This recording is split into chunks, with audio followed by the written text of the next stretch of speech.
Hello, everybody. I am Sreenath Reddy. I'm one of the founders here at Intentwise. A little bit about Intentwise. We are a technology platform working with Amazon advertisers, helping them really manage their ad spend efficiently. And today we work with a number of brands, sellers, and agencies worldwide. And today's topic is managing product information across marketplaces.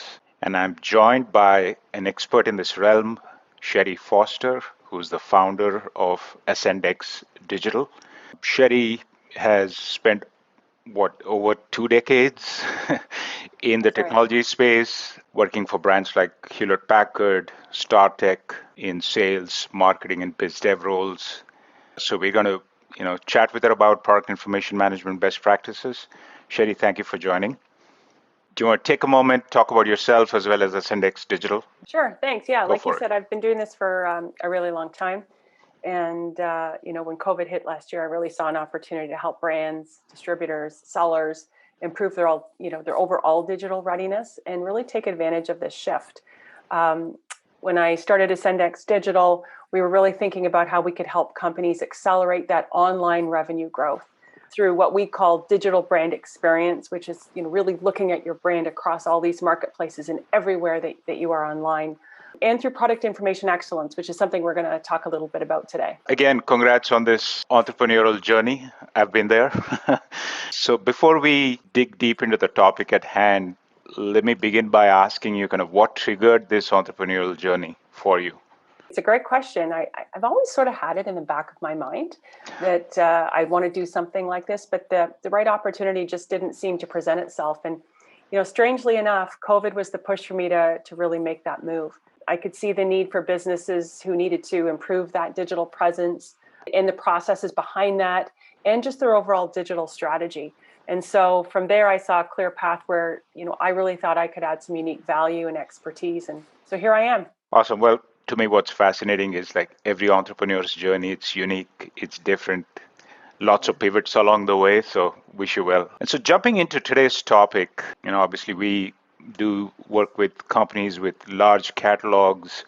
Let's begin by at least defining what product information means, and then we'll go from there.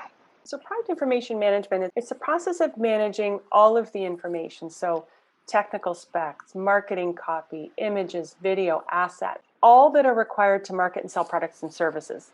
And if you think about the whole process, the creation of that information, the storage of that information, how it's managed, how it's syndicated out, and how it's then monitored and measured. And, companies have always had this information in their product and their, ordered databases and catalogs. But the importance of it is just so much greater now, given that sometimes it's the only information that buyers have when they're actually making a purchase decision online. And today, given the times, obviously, it's imperative for almost every brand to be present in lots of different marketplaces, lots of different regions. Yep. Are there differences across these marketplaces to be thought about and accounted for, and all of the things that you just mentioned? And there's a lot of differences, and probably a lot more than people realize. Yeah. We found, for example, that different marketplaces have different guidelines on the product information content itself. So something as simple as a title length, right? So is it 185 characters or 75 characters? Yeah. Or, just the order of the attributes within the title. So does the product number need to be at the front and these are the kinds of requirements that brands are having to try to figure out. Sure. Or how many bullets can I have? How many characters can I have in the product description? So all that hygiene stuff it's different everywhere they go.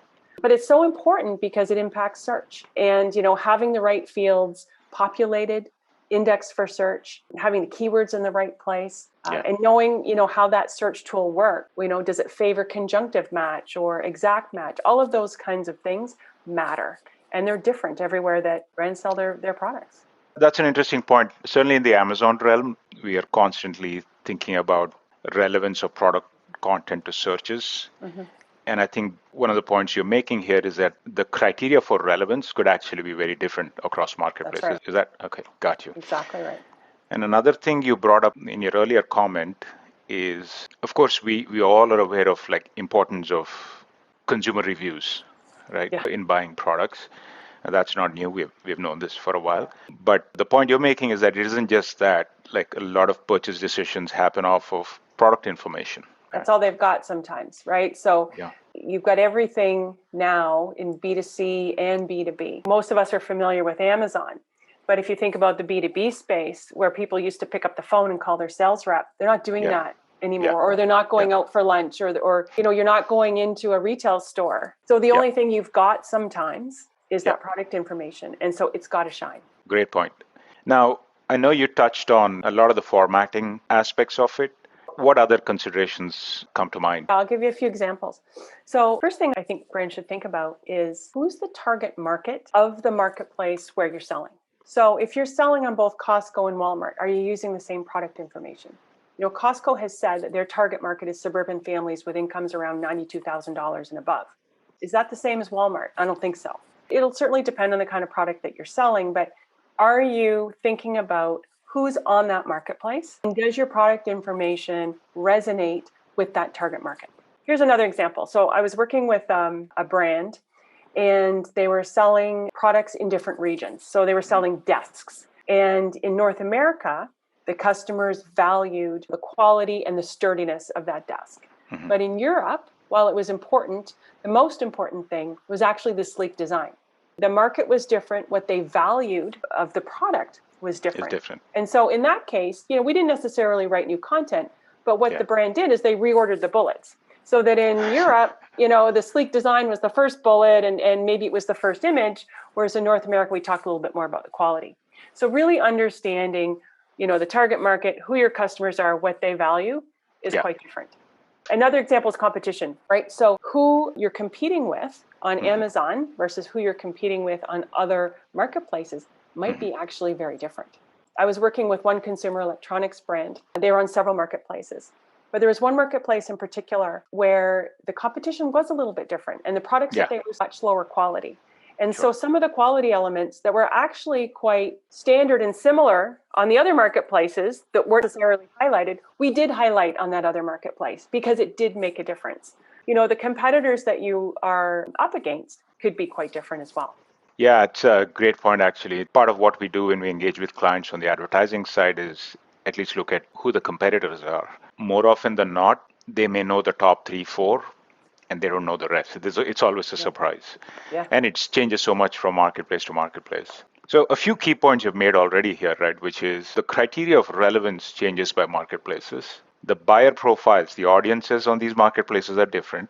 And the decision making is different too. So and product information has got to incorporate all of that. Now, COVID in the US, it looks like things are getting better.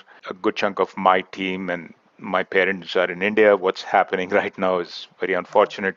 It has dramatically changed how commerce is happening in the US. So, huge e-commerce uptick.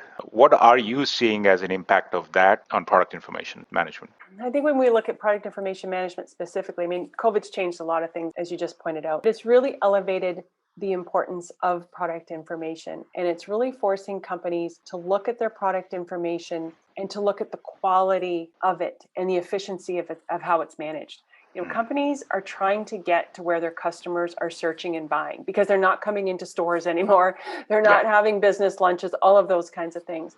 And so a lot of times it's on those marketplaces like Amazon Business, and many, many other marketplaces. What they're finding is that they just can't take what they had on their e-commerce store and just put it out on those marketplaces like we were talking about. But their current strategies and their current processes that they've got just weren't built for this new model. So they're really trying to figure out how they can accelerate, how they can meet that. And we're seeing tremendous growth in the industry. And I don't know if you've seen, but there's a lot of PIM companies, product information management companies, software companies like Salsify and InRiver that have announced a lot of new rounds of funding. I see constant job postings from them on LinkedIn. And that tells me that businesses are really trying to find ways to better manage their product information.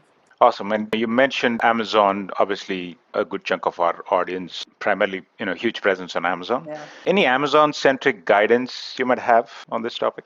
Yeah, for sure. The way we see it is that Amazon's sort of always been the high bar when it comes to the quality of the product information.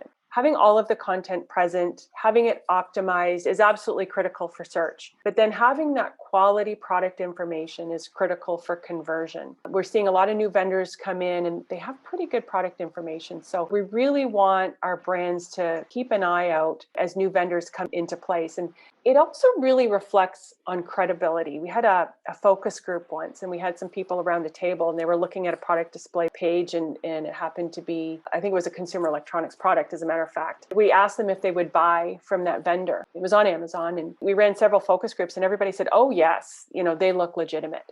And they look legitimate because of the quality of the information. The quality of the images was beautiful. I'd never heard of that seller, and neither had they. But what was displayed on that product information on the product display page absolutely reflected on the credibility of the vendor, and they were ready to make that purchase.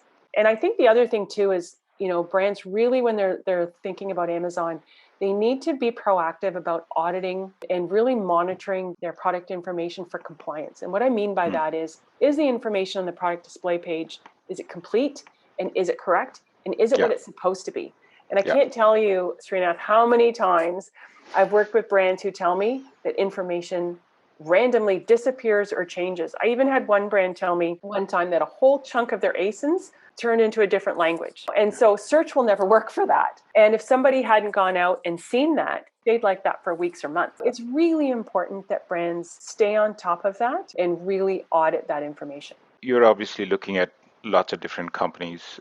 When you look at what you would consider as A players, what do you see as common characteristics or attributes about them?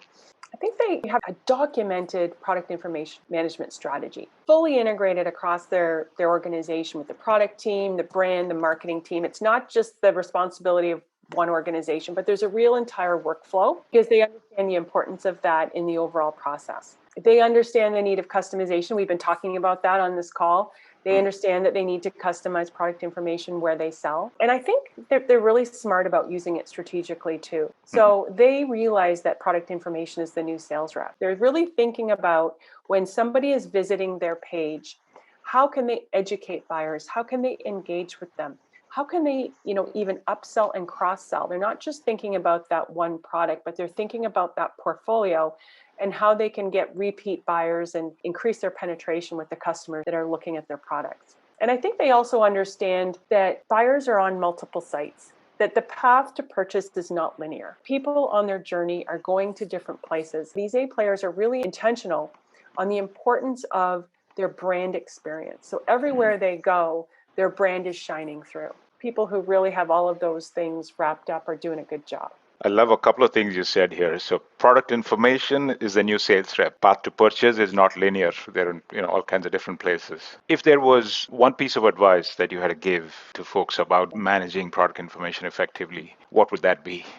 I would say one piece of advice you're going to take from this, it is to think about what's happened over the last year and sit back and evaluate your new customer's journey. So if you have not reevaluated your customer's journey in the last 6 to 12 months, you're overdue.